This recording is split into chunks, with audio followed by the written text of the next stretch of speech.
I'm back from Hawaii, and I had such an incredible time. It wasn't just the wonderful weather, the beautiful beaches, or drinking straight from a pineapple. Nah, it's because I was playing Darkrai Dusknoir all week. There's been a fair bit of interest in the deck recently, especially since I was hyping it up so much in the week before Worlds. And I think that the chef really delivered, because it is so much fun to play and has some serious potential. So I'm going to be giving you the complete masterclass of this deck for free. We're going to go over the entire list, covering every card inclusion, as well as those that didn't quite make the cut. And then we'll talk about the intricacies of each of the matchups into the other top 10 meta decks. But first, let's talk about the deck's vision. So the deck basically has two modes. When you go first, you're able to make some insane plays by popping multiple Dusknoirs on turn 2. Whether that's deleting your opponent's entire board before they can evolve, or just taking 4 prizes straight away against a multi-prize deck. Alternatively, when you go second, you get to be Roaring Moon going second, which is great, and you can still use Dusknoir to even up the prize trade for yourself and offset it for your opponent. But regardless of which mode you're playing, the deck excels at using the discard as a resource, with Night Stretcher, Dark Patch, and Darkrai VSTAR, combined with a whole bunch of ways to get stuff in the discard. It is so good, the deck runs so incredibly smooth. Now, let's run through each of the 60 cards in the deck, what they're doing, and why I chose them. First up, we have the 302 Dusknoir line with 3 candy. This is the first half of the deck's vision. Popping Dusknoir to trade prizes not only cripples your opponent's board, but functionally accelerates the game, giving them fewer turns to take control and come back from your aggression. There are enough matchups where we want to immediately put down 2 Duskull on turn 1, and considering it's also our best starter, running 3 seems appropriate. Dusknoir is so recyclable with Stretcher that we really only need 1, but if we were to prize that, the deck's game plan goes out the window, so 2 is a good number. We also play 3 rare candy. Realistically, you actually only need to see 1 of these by turn 2 of the game. However, since it's unsearchable, we are relying on just naturally drawing into it within the first half of our deck. So although we definitely don't need to play 3, in order to actually use the card, I don't think we can go below this number. Next up, we have the other half of the deck's vision, the 2-2 Darkrai V and VSTAR. This is a core piece of the deck and what really enables the ability to easily drop that second Dusknoir on turn 2. Flipping your VSTAR marker and grabbing 2 items from the bin is just so powerful. You can reuse Prime Catcher, grab a candy and a stretcher to pop another Dusknoir, or just some more Dark Patches to keep the fuel going. We don't run that many Dark Energies, so the attack will generally just be doing around 90 or 120 damage, but we do have the option to push it a bit higher if needed. It's a nice low cost option at just 2 energy, and luckily these numbers are more than enough to take out evolving 70 HP Pokemon. When you add in that additional 130 from Dusknoir, you can actually take out some 2 prize Pokemon as well. Darkrai also has the benefit of being our tankiest attacker, living common hits such as Lugia V-Star, Blood Moon Ursaluna EX, and Charizard EX if we haven't taken too many prize cards yet. Although we realistically only need to play 1 Darkrai V-Star in a game, the 2-2 line means that we aren't as vulnerable to prizing a V or V-Star, and it just makes them much easier to find, seeing as we need that V on turn 1 and that V-Star right afterwards on turn 2. We've also got 2 Roaring Moon EX in the deck, and I don't want to call this a Roaring Moon deck, but it's pretty hard to turn down the option to one-shot any Pokemon in the game. You also shouldn't underestimate the upside of taking stadiums away from your opponent. Whether it's their own beneficial one, such as an Artisan, a disruptive stadium, such as League Headquarters, or even just denying them access to your own PokéStop. It's also just great to have the ability to put together a meaningful attack on turn 1 for those games where you do go second. We'll play 2 since there are certain matchups where you'll be attacking with Moon multiple times, and you really don't want to just play 1 and risk prizing this guy. Infinite switching sounds pretty broken, so let's put in a Pecharunt EX. Since you can search for it, this means that you really don't need to run as many switching cards, and you'll never struggle to get your attacker into the active. Also, you essentially win the Snorlax matchup automatically. But what's really great is the attack. Just 2 Dark Energy is a super low cost, and the damage scales up so quickly. Since you can always manipulate the prizes to an odd number, you end up closing out the majority of games with a 300 damage Irritated Outburst. I would love to play 2, but 1 is usually enough, and you can work around the games where you do prize it, or just take it off the first few prizes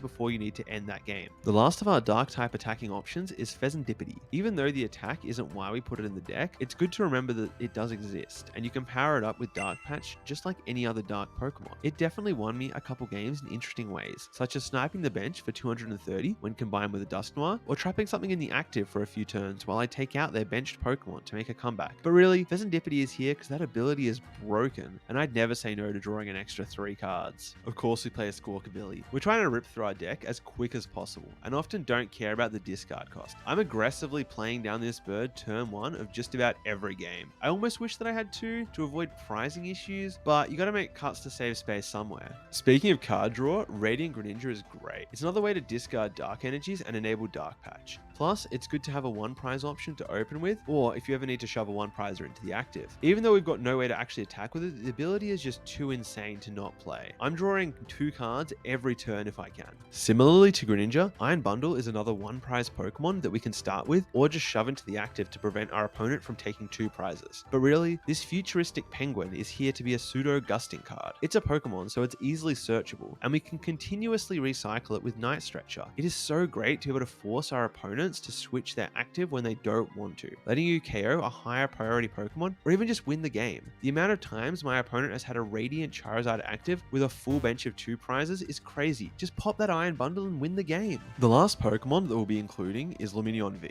We may not play that many supporters, but we do play a lot of ways to find Pokemon, and this Pokemon finds supporters. Nothing feels better than getting Iono to 1, finding Night Stretcher, and then grabbing that Lumineon that you discarded earlier to rip a research for game. Lumineon also lets us cut down to just 1 Sada, since we really only need to see it when we're going second, and also 1 Roxanne, since we don't need more than 1, but we do want to search it out as soon as the opponent goes down to 3 prizes. While we're talking about supporters, let's run through the counts real quick. We've got 3 Professor's Research, 1 Sada's Vitality, and 1 Roxanne.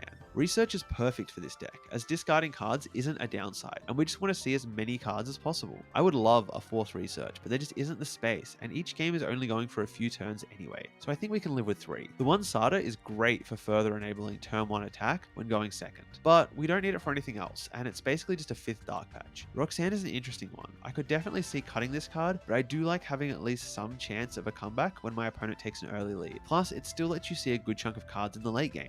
Of course, we've got 4 PokéStop. This card basically reads draw 3. I'm fine with discarding just about every non-item card anyway. Now, there's a bit of nuance to how you sequence and when in the turn you spin the PokéStop, but regardless, you do just want to be ripping this thing pretty much every single turn. Fortnightly Stretcher is one of the big reasons why I am so content with discarding my Pokemon and energy. You need to view this card as a search card, and your discard as a second deck, and then your third eye will open and it will all make sense. I want to run like 8 of these in my deck. Trekking Shoes is another card that bumps up the value of PokéStop and helps us quickly dig through the deck for more cards. I wish that I could fit the 4th one in here, but I needed to make a last minute cut, and this was the only thing that I could think of. Earthen Vessel is another 3 of consistency card that I'd honestly prefer to have a 4th copy of, but since the 3rd and 4th ones usually don't play for any effect, I can live with 3. There really isn't a better feeling than starting a game by grabbing 2 dark energy from the deck to thin it out, immediately discarding them with Squawkabilly to activate those dark patches, and then drawing 6 fresh cards that have increased odds of being impactful because you thinned out the dark energy from the deck. Next up, we've got our traditional ball search with 4 Nest Ball and 4 Ultra Ball. Pretty simple stuff here, and there's no chance that I'm going lower on either of those counts. We absolutely need 4 Dark Patch. This is the fuel of the deck, and it's how we power up all of our attackers. Plus, it has some great synergy with our other discard cards. I really do wish that we could play more than 4 of this, but at least Darkrai kind of lets us do that. Fortunately, the maths works out so that we can attack with 2 Roaring Moons and a Pecharunt while only using 3 or 4 Dark Patches, assuming that we hit a hand attach each turn. Lastly, we've got Switch Cart and Prime Catcher, the only one of items that I'm running. Prime Catcher is pretty obvious. This just has to be the best A-spec. Gusting on an item is so insane, and Darkrai lets us potentially reuse it. Yeah, this card's broken, and I barely even considered any other A-spec. Switch Cart is a bit more interesting though. It was the 60th card that I added to the deck, and what I cut one of the Trekking Shoes for. While it is nice to have a switching card which enables a quick attack without needing to bench Pecharunt, or for shoving a 1 prize Pokemon to the active on turn 1, the real reason that I put into the deck was for healing 30 HP from a basic Pokemon and giving me the option to promote Roaring Moon without poisoning it. This fixes some specific numbers and is genuinely game changing, but I'll get into the details of that a little bit later when we're talking about the specific matchups. To top it all off, we've got 7 Dark Energy. This count consistently felt the best. I tried 6 for a bit and I tried 8 for a bit, but I would definitely stick to 7. Now, let's go over some of those cards that didn't quite make the cut. The main thing that the deck felt like it was missing was some kind of 1 prize dark attacker. Having a 1 prize attacker is always great to help further manipulate the prize trade, and a 1 prize dark Pokemon would be so nice so you can just shove it into the active with a Pecharunt on turns where you can't risk your opponent taking multiple prizes. This is basically just between Baby Roaring Moon and Morpeko. and I guess Monkey EX, but it's a bit clunky to use and has a 3-cost attack, so not really. Morpeko has free retreat, which is super valuable, and 70 damage is enough to take out anything that your opponent finds off of Buddy Buddy Poffin. Plus, it lets you move the energy onto something else after it attacks. I'm a bit less hot on Roaring Moon, but it can hit slightly harder, potentially taking out a Mew EX with a weakness, as well as some 210 and 220 HP Pokemon if you combine it with a Dusknoir. The additional HP lets you survive some attacks that Morpeko normally wouldn't, such as Iron Hands, Kyurem, and Radiant Greninja. Also, it has some synergy with Sada's Vitality, but I'm just not a fan of that 2 retreat cost. So if I was going to pick one, I'd personally go with Morpeko. The deck also needs an additional form of gusting beyond just Prime Catcher. Personally, I went with the 1 Iron Bundle, mainly because it was so searchable and worked well with Night Stretcher, but there are times where I wished it was a straight up gusting card that my opponent couldn't play around. So you could 100% swap it out for either Counter Catcher or even Boss's Orders if you prefer. I think these are both great options with their own unique upsides, but just make sure that Prime Catcher isn't your only way to gust bench Pokemon. A card that I had on the list for a while and only cut days before the tournament was Palpad. It was really nice being able to put back supporters into the deck when you milled too many off of PokéStop, but I just don't think that you need it, and when I drew it early, it felt like it was slowing the deck down. I also thought about Dusclops. Being able to evolve into Dusknoir without always needing Rare Candy would be nice, but the 50 damage isn't super relevant, and I'd rather just go big or go home when it comes to getting out those Dusknoirs as quick as possible. I tried a one-off Carmine for a while, and it was pretty nice to play on turn 1 going first. Plus, it was searchable via Lumineon, turning it into functionally a second Squawkabilly. But this wasn't a great use of Lumineon, and I could usually live without it. Plus, after turn 1, drawing 2 less cards compared to a research was a massive turn-off that just led me to cutting the card from the list. I've had a lot of people ask me about why I didn't include Niono. Now, there are 2 main reasons for not including it. One is that although it is nice to disrupt my opponent, it also draws me less cards than I'd like, which is why something like Roxanne is a bit better. The other reason is that it shuffles my hand to the bottom of my deck instead of discarding it. I don't want this. I want to keep my deck as thin as possible, and I want those resources in the bin so I can have an easier time finding them later. I already mentioned why Switch Cart is so good, but Bravery Charm was also a consideration. It adds a bit more help, and it can be used more proactively, but unfortunately, being a tool rather than an item means a lack of synergy with PokéStop and Darkrai VSTAR. So in the end, I went with Switch Cart instead. The last card on my list of those that didn't quite make the cut is Hisuian Heavy Ball. There are a number of instances where it can be pretty annoying to prize a one-off Pokemon, but unfortunately, there isn't really a way to search out a single Heavy Ball. So you'd just be relying on getting pretty lucky and naturally drawing into it in those games where you do prize a key piece. Usually you can work around these scenarios with some good prize checking and planning ahead anyway, but I'd be lying if I said there weren't a handful of games where I wish I had a Hisuian Heavy Ball in my hand. Before I get into the matchups, a lot of these style of videos include a whole bunch of TCG Live gameplay, but personally, I'm just not a big fan of this and I don't find it anywhere near as informative. But I'd love to know in the comments if this is something that you actually enjoy, or if you're more like me and find it a little bit boring. It'd be great feedback. Now, I know I said before that we've been in the top 10 meta decks, but here's a little treat. Let's do the top 12. We'll start with the big one, Regidrago V-Star. This is a matchup where we definitely want to be going first.